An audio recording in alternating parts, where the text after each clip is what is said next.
नमस्कार, मैं पूजा दुबे। आप देख रहे हैं फास्ट न्यूज इंडिया। अगली खबर यूपी के प्रयागराज से, जहां ग्राम प्रधान और लेखपाल की मिलीभगत से नहीं बन पा रहा गरीब का आशियाना। खबर के बारे में विस्तार जानेंगे, उससे पहले लेंगे एक छोटा सा ब्रेक के बाद जल्द हाजिर होंगे। इस खबर के प्रायोजक हैं फास्ट को। जल्दी हो जाना तो फास्ट को बुलाना। बाइक से लेकर लग्जरी कार, सेल्फ ड्राइव पर उपलब्ध। ग्रुप ट्रेवल के लिए लग्जरी बस भी उपलब्ध। सबसे सस्ता एक बार सेवा का मौका अवश्य दें। व्हाट्सएप करें 9044808808। ब्रेक के बाद आप सभी का स्वागत है। खबर यूपी के प्रयागराज से, जहां हंडिया तहसील क्षेत्र के थाना फूलपुर के अंतर्गत ग्राम गोसाईसीपुर में ग्राम प्रधान और लेखपाल की मिलीभगत से नहीं बन पा रहा है गरीब का आशियाना। पत्रकार से बातचीत के दौरान ग्राम पंचायत गोसाईसीपुर के मदन मोहन सिंह ने बताया कि 6 बीघा जीएस की जमीन है, जिस पर मैं 30 सालों से काबिज हूं और जल निगम की टंकी बनने के लिए तहसीलदार के कहने पर खुली बैठक में ग्राम प्रधान धनीराम व लेखपाल ज्ञानेंद्र सिंह के द्वारा 8 बिस्सा पानी के टंकी के लिए नाप कर अलग कर दिया गया और उसके बाद भी मुझे घर बनाने नहीं दिया जा रहा है, जो कि कई सालों से मकान का नींव भर कर पड़ा हुआ है और 4-5 पेड़ भी है जो कि पुराने हैं। पुराना कुआं है, इसके बावजूद भी मुझे बनाने नहीं दिया जा रहा।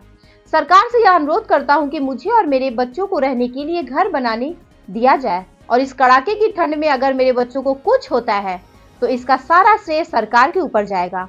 देखिए प्रयागराज से district incharge channel Pradeep Mishra की रिपोर्ट।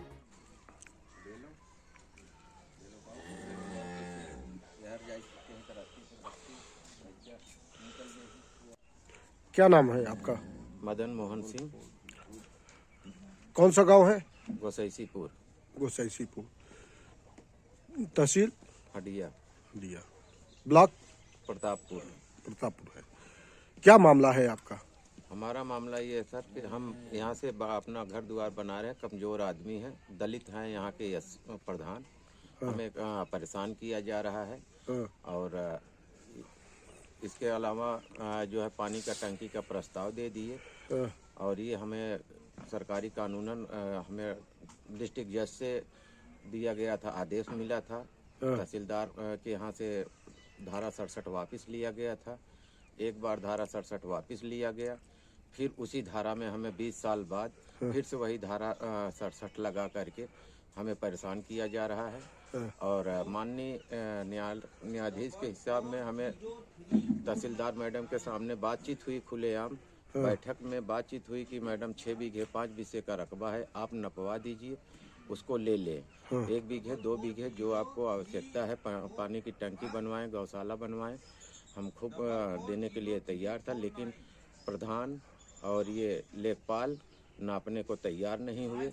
मैडम द्वारा आश्वासन दिया गया कि हाँ हम नपवा देंगे। लेखपाल बोला कि नापने के लिए वहाँ जो भूइधरी में कब्जा है उनके लिए मैडम क्या किया जाए, तो मैडम ने बोला कि जो धारा इनके ऊपर लगाए हो, जो खाली नहीं कर रहा है तो उनके ऊपर लगाओ और टंकी बनवा कर ज़मीन नाप लो। लेकिन नापने के बाद में इन्होंने टंकी अपना नाप लिया, हमारी ज़मीन 6 बीघे 5 बिस्से खाली नहीं करवाए और जब मैं मकान बना रहा था तो हमें इन्होंने रोक दिया। बनाने से हमें रहने में बड़ी दिक्कत हो रही है। हमारे पास कौन रोका है? ग्राम प्रधान। ग्राम प्रधान ने रोका? हाँ, ग्राम प्रधान 100 नंबर बुलाया और वो रुकवा दिया। जब तक कि ये भाई ये नहीं होगा तब तक हम आपको बनने नहीं देंगे। हाई कोर्ट ने हमें। क्या नाम है ग्राम प्रधान का? धनीलाल कोटेदार। कोटा भी उन्हीं के पास पहले है? कोटा लिया था, इसके बाद अब वो इस समय प्रधान हो गया। अच्छा, धन्यवाद। और लेखपाल क्या कहता है? लेखपाल कहते हैं कि जब उनसे पूछा कि हम अब तो बना लें, आपकी पानी की टंकी बन रहा है तो अब तो बना लें। लेखपाल ने बोला न हम आपको कह ही सकते हैं कि बनाइए, न आपको रोक ही सकता हूँ। आपके कहने के अनुसार लेखपाल और प्रधान की मिली भगत है? सब मिली भगत है। अच्छा, तो ये आए दिन आपको प्रताड़ित करते हैं? आए दिन प्रताड़ित किया जाता है और ये धान की फसल ये जो थे हमारी काट लिए। तो कौन काटे थे धान? ग्राम प्रधान 25-30 लोगों को लेकर के आया था और वो धान को काट दिए, काट के गिरा दिया। इसके बाद हम गए थाने पे, वहाँ सूचना दिया, एप्लीकेशन दिया तो थाने द्वारा कार्यवाही की गई। 107-16 में उनको बंद किया गया। और इसके बाद वो लोग फिर आने के बाद बोले कि वहाँ हम नहीं जाएंगे, लेकिन फिर भी आकर के प्रधान हमें रोक रहा है, प्रताड़ित कर रहा है। तो आप शासन प्रशासन से क्या सहयोग चाहते हैं? मैं शासन से यही सहयोग चाहता हूँ कि नियमबद्ध हो, काम हो, और मैं सरकारी कार्य हेतु कोई व्यवधान नहीं डालना चाहता।